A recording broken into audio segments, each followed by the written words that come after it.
Bem, nossa proposta aqui é fazer a resolução comentada de uma questão do Enem 2017 de Química Orgânica que fala sobre reações oxidativas, especificamente ozonóides.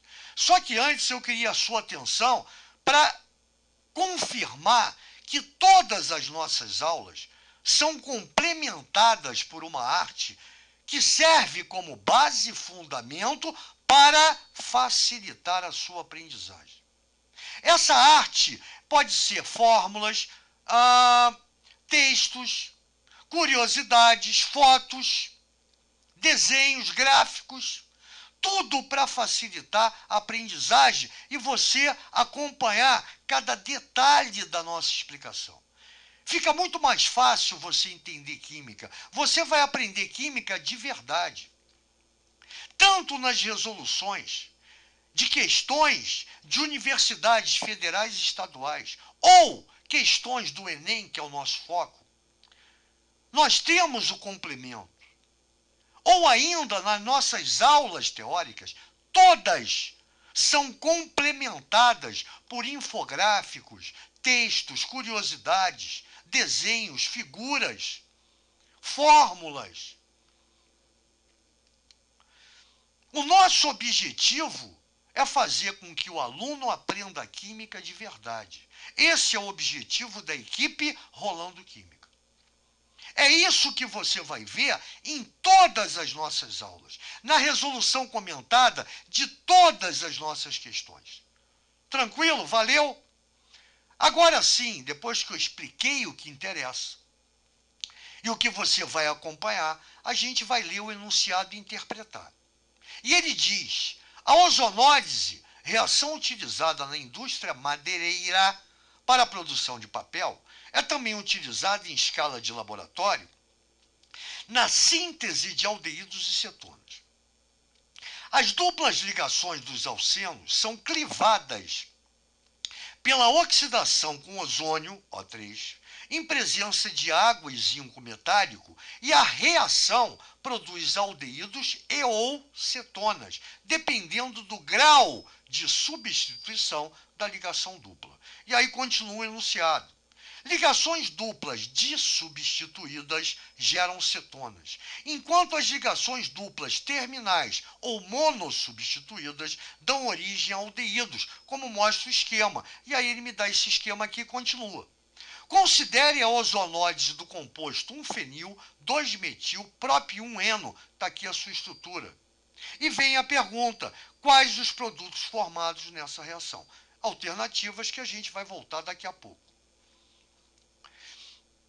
Antes de usar o nosso apoio, a nossa ajuda, é necessário dizer que esses pontinhos rosa e amarelo foram feitos por mim para que você entenda o que vai acontecer no exemplo que ele deu.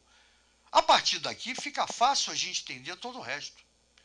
Então nota que eu assinalei esse carbono de rosa e esse carbono de amarelo, que são os carbonos que dividem a dupla ligação, os carbonos insaturados. Repara que esse carbono amarelo só está ligado ao rosa, então ele é carbono primário ou terminal. Eu sou mais falar que ele é carbono primário. Já o rosa está ligado ao amarelo e a esse vértice aqui.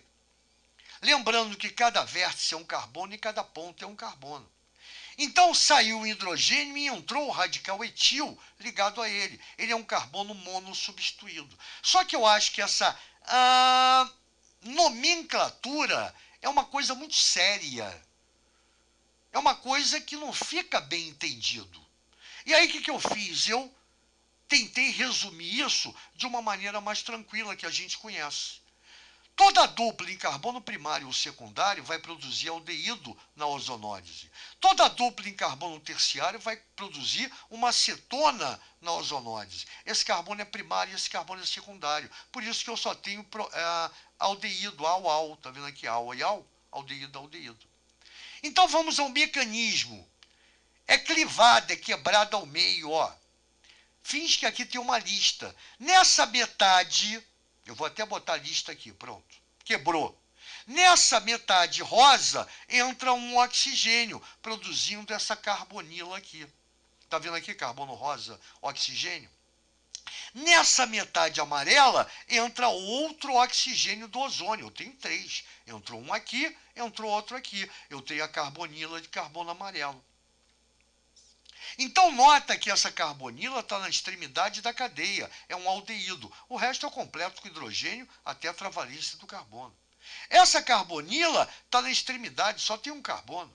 Eu coloco os hidrogênios para completar a tetravalência do carbono. Então, o carbono primário ou secundário vai produzir aldeído. Aqui, ó, carbonila na extremidade da cadeia. Aqui eu tenho um carbono, 2 carbonos, 3 carbonos prop, ligação simples entre carbonos an, aldeído al, propanal. Aqui eu tenho um carbono met, sempre que eu tiver um é um, an, metan, aldeído, carbonila na extremidade, al, metanal. Como eu tenho carbono primário e secundário, eu obtive como produto da ozonose 2 aldeídos. Acabou. Aí você me pergunta, pô, professor, mas eu tenho 3 oxigênios, eu só gastei 2. Claro, um outro vai entrar aqui na molécula de água, formando H2O2, peróxido de oxigênio, água oxigenada, que é um poderoso oxidante. Daí a presença do zinco.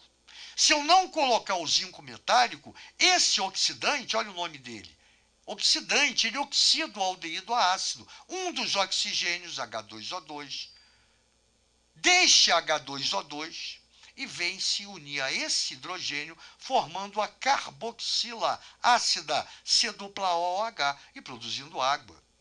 Graças ao zinco, o zinco inibe esse efeito oxidativo da água oxigenada. Então, o aldeído permanece como aldeído. Como o cara fala aqui, reação produz aldeído ou cetona. Por isso, da utilização do zinco metálico. Maneiro, né? E aí a gente vem agora para a nossa questão. E aí, antes de qualquer coisa, antes de entrar aqui, essa parte importante eu vou deixar para depois. O cara me dá essa estrutura, eu coloquei a estrutura aqui. Nota que eu tenho uma cadeia mista, parte fechada, aromática, e parte aberta, alifática. O grande lance é que a gente, quando essa questão caiu no vestibular, alguns cursos de São Paulo colocaram seus professores resolvendo as questões ao vivo. Um deles, eu não vou dizer o nome, falou que a questão estava anulada porque a ozonólise de um aromático quebra as ligações duplas e abre a cadeia do aromático, produzindo etano dial. Isso realmente é verdade. Porém, quando você tem o benzeno puro, o aromático puro, sem cadeia lateral, eu não posso falar aqui em cadeia mista. Por quê? A cadeia lateral, o alceno da cadeia lateral, é muito mais reativo do que o benzeno. O benzeno é estável. A única reação que quebra essas duplas ligações e abre a cadeia do benzeno, isso, claro, né, falando de oxidativos, porque você tem a branda, a enérgica e a ozonólise. Das 3, a ozonólise é a única que quebra e abre a cadeia do benzeno. Tanto é que o benzeno é estável que, na grande maioria das suas reações, ele faz uma reação de substituição eletrofílica. Sai H+, e entra o agente eletrofílico, que é o R+, por exemplo. Ele não dá reação de adição. Então, quer dizer, quando o cara falou isso, ele estava certo. Porém, ele esqueceu que o composto dado é de cadeia mista, onde essa cadeia lateral ela é muito mais reativa que o benzeno. E aí eu coloquei aqui, ó. No composto mencionado, a oxidação ozonóide se dará na cadeia lateral, pois é mais reativa que o núcleo aromático, é um alceno. Aqui a dupla ligação. O núcleo aromático não participa da reação, ó. Ele permanece intacto, aquele aqui. Então, quando ele fala de clivagem nesse composto, como aconteceu aqui, deixa eu até apagar aqui, já expliquei. Ih, caramba! Creu. Peraí, deixa eu diminuir isso. Deixa eu apagar rapidinho. Não vai demorar nada aqui. Cadê? Aqui. Pronto, agora sim. Então, repara que quando a gente fala a clivagem aqui, a ligação que vai ser rompida, ó, cortei, é essa, porque é a mais energética, é a mais reativa. E aí eu peguei o composto para ficar mais legal, mais visual, e coloquei na forma estrutural a cadeia lateral e não na forma bastão. Então nota que eu quebro a dupla ligação, clivo, né? Em cada metade desse carbono e nesse vão entrar oxigênios. Um nessa metade, produzindo essa carbonila. Outro nessa metade, produzindo essa carbonila. Agora vamos analisar. Esse carbono está ligado a esse e a esse no composto, ele é secundário. Esse carbono está ligado a esse, a esse e a esse. É terciário. Lembra disso? Carbono primário ou secundário vai dar aldeído, ó. Carbonila na extremidade, é um aldeído. Carbono terciário vai produzir cetona. Olha aqui, ó. Carbonila, C dupla O, entre radicais, entre carbonos. Isso é uma cetona. E aí eu boto um de frente para o outro para você entender o que aconteceu. Repara que o cara errou quando ele fala que esse cara reagia. Claro que não. A parte lateral é a reativa. Ele se mantém intacto. A reação primeira é aqui. Então aqui eu tenho um aldeído chamado de benzaldeído, porque C aromático é o radical, fins tem uma minhoquinha, né? É o radical benzil. A gente tem isso na teoria, estudo dos radicais orgânicos.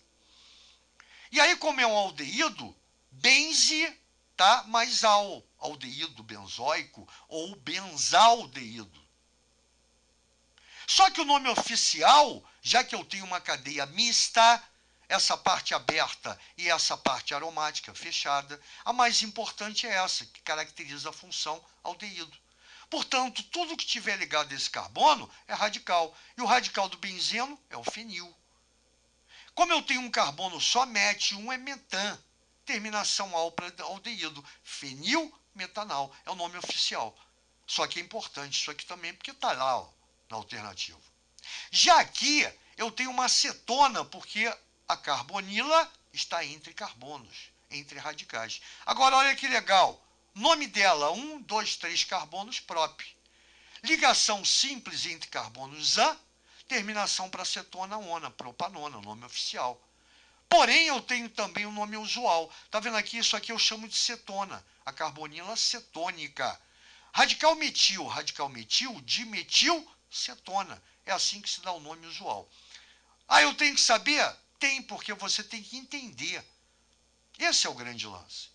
Então, nota como é importante todo o nosso apoio e a nossa discussão, os textos que aparecem para dar fundamento a tudo, apoio a tudo que a gente está falando e você acompanhar cada detalhe de toda a explicação.